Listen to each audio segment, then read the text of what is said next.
ساتھیاؤ، میں اور آپ آج کی اس بزم میں یہ پختہ عزم کر کے اٹھیں کہ آج ہم خود بھی اور اپنی اولاد کو بھی، اپنے دوستوں کو بھی، میرے والد گرامی فرمایا کرتے تھے جس سے دوستی ہو نا اس کی انگلی پکڑ کے دین کی راہ پہ لے آؤ، یہ دوستی کا حق ہے۔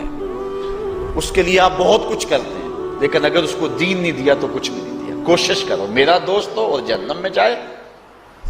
والدین بچے کے مستقبل کے لیے کتنی کوشش کرتے ہیں، لاکھوں روپیہ لگاتے ہیں مستقبل ٹھیک ہو جائے، کرتے ہیں کہ نہیں کرتے؟ یونیورسٹیوں کے اندر، کالجوں کے اندر کتنی بھاری فیسیں بھرتے ہیں، کیوں اتنا کچھ کیوں کر رہے ہو؟ میں نے دیکھا بوڑھا باپ اپنی کمر پہ بوریاں لاد کے مزدوری کرتا ہے، مائیں اپنا زیور بیچ رہی ہیں کہ اولاد پڑ جائے۔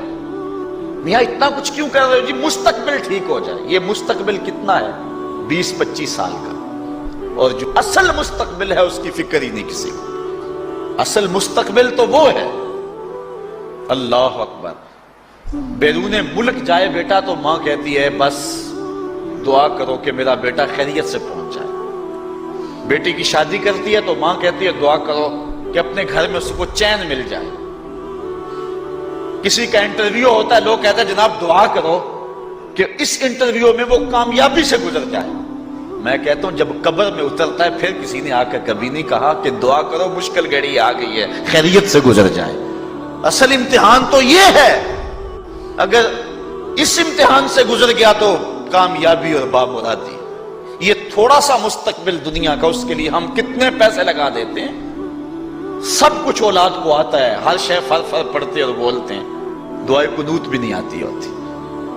تو ہم اپنی اولاد کے لیے دین کا تحفہ اس کو کبھی نہ چھوڑیں۔ اللہ اکبر، کوشش کریں، محنت کریں۔ حضور نبی رحمت صلی اللہ علیہ وآلہ وسلم نے ان بد عمل واعظین کی بات بھی کی ہے کہ جو لوگوں کو نیکی کا حکم دیتے ہیں اور خود اس پہ عمل نہیں کرتے۔ آج ہمارے کچھ واعظین لوگوں کو تو واعظ و تلقین اور نصیحت کرتے ہیں اور خود نماز میں سخت سستی کا ارتکاب کرتے ہیں، اور جس سے قوم کے اندر نماز میں سستی عملاً پیدا ہو جاتی ہے۔ کوئی عرس کی تقریب ہو، کوئی محفل نعت ہو، کوئی جلسہ ہو، کوئی شادی کی تقریب ہو، نماز کے وقت کا پورا خیال رکھا کریں اور اس بات کا لحاظ رکھا کریں۔ بلکہ ہمارے ہاں ایک عجیب سا فیشن ہے اور عجیب سی بات ہے، میں بڑا حیران ہوا کرتا ہوں کہ عشاء کے بعد جب جلسے ہوتے ہیں نا ہمارے مساجد کے اندر، تو مغرب سے اعلان شروع ہو جاتا ہے آج رات فلاں صاحب خطاب فرمائیں گے، اور پھر جب نماز عشاء ہوتی ہے تو ہمارا نقیب محفل کھولتا ہے لاؤڈ سپیکر اور وہ اعلان کرتا ہے حضرات جماعت ہو چکی ہے، اب مسجد میں آ جائیں۔ یعنی یہ نماز کو ہلکا کرنے والی بات ہے۔ انہوں کو کہا جا رہا ہے کہ بلکہ بعض تو کہہ دیتے ہیں جس کا تمہیں ڈر تھا وہ گزر گئی ہے، اب آ جاؤ۔ کیا لینا ہے جلسے میں آ کر اگر نماز ہی نہیں پڑھنی ہے تو؟ ممبر و محراب کے جو ذمہ دار ہیں ان سے جو ہے وہ عجیب و غریب قسم کی جو ہے وہ حرکات سکنات سرزد ہو رہی ہیں۔ یہ جو جاہل نقیبوں کا ایک غول آ گیا نا، یہ بھی ایک بہت بڑی مصیبت ہے۔ ایک تو بے تحاشا القاب، دوسرا دین کی روح سے ناشنائی۔ وہ کسی نے کہا تھا نا کہ پہلے حضرت غوث پاک ولی بناتے تھے، چور سے کتب بناتے تھے، آج کل ہم بناتے ہیں۔ کہا تم کیسے؟ کہا ہمیں پتہ ہوتا ہے یہ چور بیٹھا ہوا ہے، کہتے ہیں غوث زماں اور کتب دوراں۔ بے تحاشا اور بے تکا انداز، اور پھر دین کی روح سے یہ ناشنائی کہ باقاعدہ اعلان ہوتا ہے جناب جماعت ہو چکی اب تو آ جاؤ۔ تو کیا کرتا ہے ساری رات جاگ کے اگر عشاء کی نماز ہی نہیں پڑھی تو نماز کو ہلکا کیا گیا ہے۔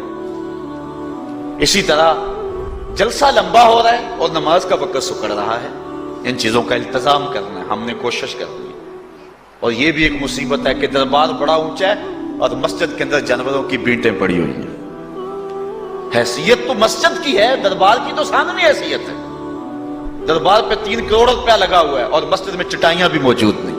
اپنے بھی خفا مجھ سے ہیں بیگانے بھی ناخوش، کہ زہر حلاحل کو کبھی کہہ نہ سکا کند، بات وہی کہتا ہوں سمجھتا ہوں جسے حق، میں ابلہ مسجد ہوں نہ تہذیب کا فرزند۔ بے تحاشا اور بے تکا انداز، اور پھر دین کی روح سے یہ ناشنائی کہ باقاعدہ اعلان ہوتا ہے جناب جماعت ہو چکی اب تو آ جاؤ، تو کیا کرنا ہے ساری رات جاگ کے اگر عشاء کی نماز ہی نہیں پڑھی تو نماز کو ہلکا کیا گیا ہے۔